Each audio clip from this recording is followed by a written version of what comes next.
Hello everybody, today we're going to replace a door chain in a steel door jamb. This one was broken because emergency services had to come into this unit, and in doing so they just popped the doors open and basically tore the chain right out of the jamb, leaving pretty good sized holes and a dimpling of the jamb. So today we're going to insert some threaded inserts and then replace it with machine screws with some thread locker. So we're going to get started here. We're going to grab the screwdriver and get the other lock off because they did pry on that one a little bit. You can see the halogen mark in the door. If you look at the wall, there's a small mark there from the halogen bar. Luckily nobody died, so this is all good. So I take off the old lock here. Sped this up a bit so it won't be so painful to watch.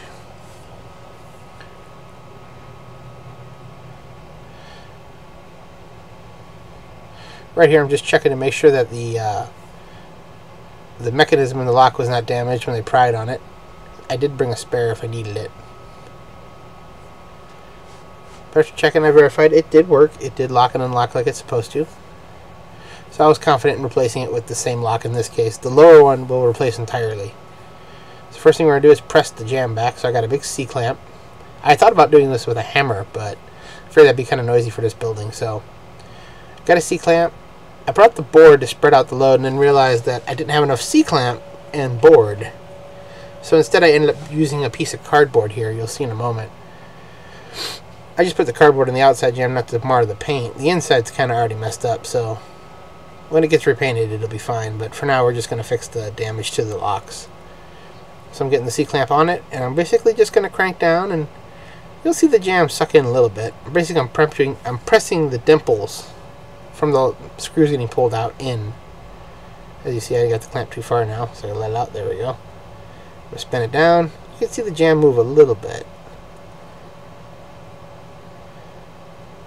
They're still a little proud, but it's not very much, so I'm okay with that. So now I gotta go dig through my bag because it's a mess. I'm gonna grab some step bit to widen the holes a little bit more and basically deburr them.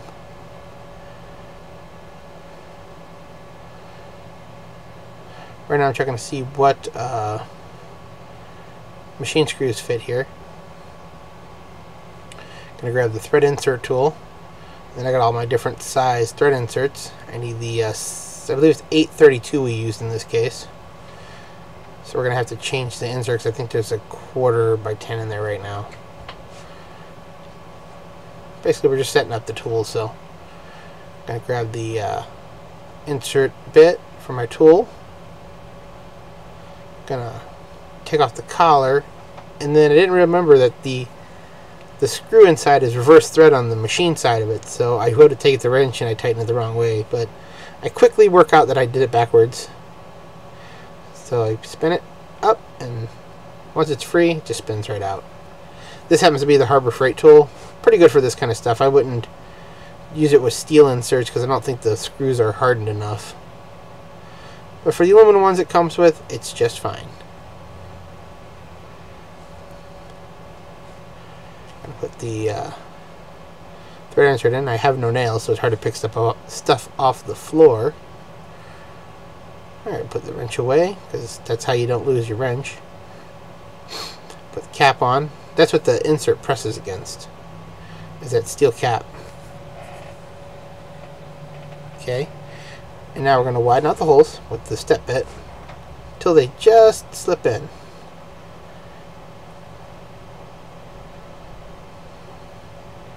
Using my toy drills for this. Really am liking those little Milwaukee 12-volt stuff.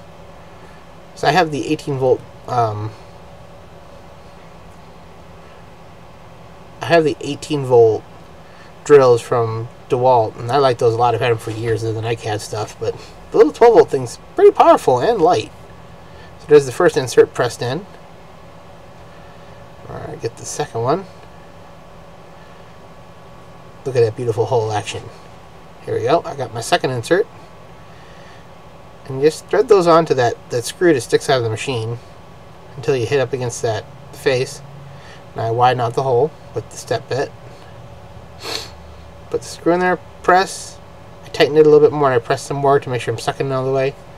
I later thought about it. I should have got some of that green thread locker super glue stuff to put on those when I put them in so they'd never spin. But hopefully we won't run across that problem and they won't break this door down again. Okay, now I'm going to put the lock on. Little thread locker blue. Keep those screws from just vibrating free over the years. So I'm hoping this will be in service for a very long time. It just goes right on through, and I got my screwdriver. Look like a cartoon character. I'm just pulling stuff out of anywhere. It's like, look, off camera, whoop, screwdriver. So that one's in. Now I didn't think to check the alignment of the two screws here. So what you'll see is after I get this one thread lockered, I'll realize I can't screw it in. So I'll back the top one out, and I'll kind of fudge them together. So it's in there, and it's snug in there because it's not exactly where it needs to be. We got a door full of birthday cards because, yeah, it's great. So you could just, you know, read birthday cards while I do this too. Like Eric the Car Guy. Hey, if it's your birthday, happy birthday. Okay, you see I had to back out the top screw. I'm screwing in the bottom screw. More birthday cards. Birthday cards. Bottom one's in. Almost. Maybe. Kind of. Sort of. Man, I'm slow. Oh, screwdriver fell apart. There we go. Back together. Top one's in. And we just put the little chain in its holder. That part is in. Now we're going to take the slidey bit off because I got a new one, and that one isn't really the right one for this set. It's on there now. Although the chain that was there before is the same exact one as the chain I put on. So it's been replaced, but no one replaced the door half. Figured no time better than the present for this particular case.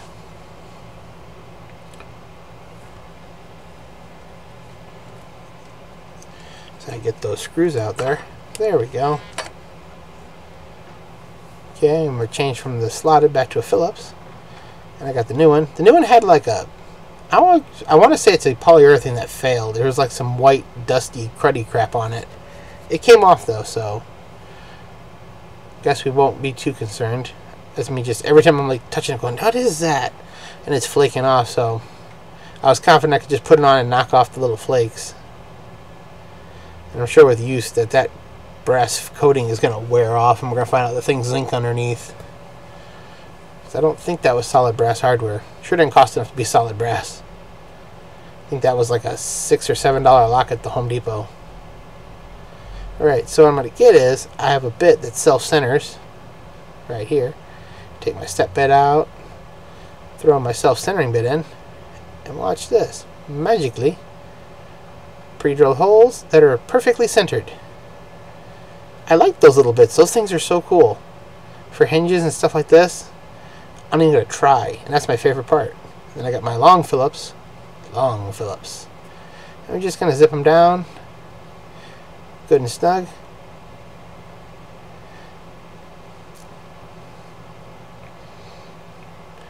Got a little flashlight because it is actually dark in this corner, even with the light on. I'm just knocking off all the dust. Looking pretty good. I'm going to check operation. Not that I feared it wouldn't work. But yeah, that looks pretty good. Now we're going to do the top one. Similar procedure. We're going to just open the holes up with the step bit and put in a couple inserts. Thread lock in some screws. And put that lock back in. So insert on the tool. I'm checking because that hole was pretty good size, but it wasn't quite big enough, so I think I opened it one step. Can't tell in the video, but the drill's on low speed, so I'm just kind of clunking along slowly. Yeah, you can kind of see it. We're just thinking, I think 2 stops, then we went.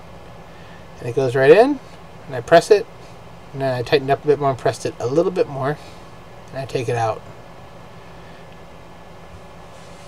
I'm trying to get the maximum compression on those so they don't spin on me. That is one thing, those particular inserts didn't have any kind of knurling on the outside to keep them from rotating. So I imagine if you don't press them real hard, they may have a tendency to spin. There was my grandmother. There she is again. Blink, you miss her. Oh, there she is again. Look at that. She's famous now. 3 times in a video.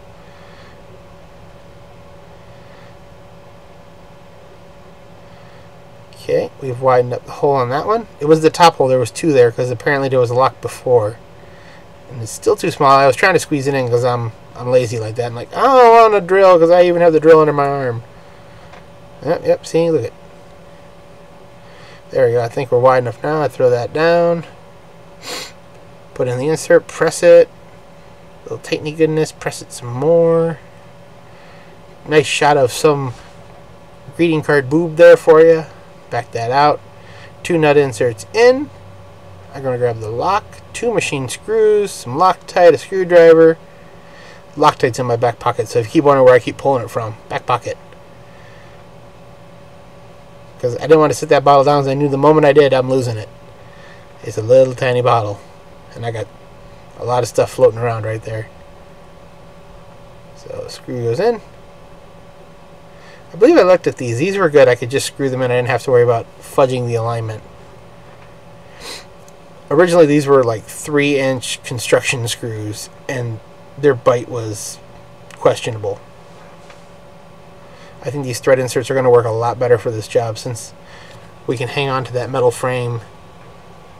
Guaranteed they come break the door down this time. They're tearing that jamb apart. And just tighten it up. Tighten up the top. It's like transmission. You got to like evenly torque it. Even though that's not necessary, I did it anyway that way. The inserts are aluminum, I believe, so you don't want to kill them too much because they'll strip out on you. But I get them, you know, I believe that term is balls tight. Throw that in the bag, and now we're going to check the lock. So we push this little plate up there. There's a spring-loaded hook. Catches it. It's good. Put in the key. Turn the key, and it should just basically fall right out, and it does. So everything's clear and working just fine. Now check it one more time, and it's perfect. Put that in its storage position. There's a picture of it completed. Thank you guys for watching. Please like, subscribe, and comment. And I will bring you more of the random repairs and things that I do that I remember to videotape. Thank you guys.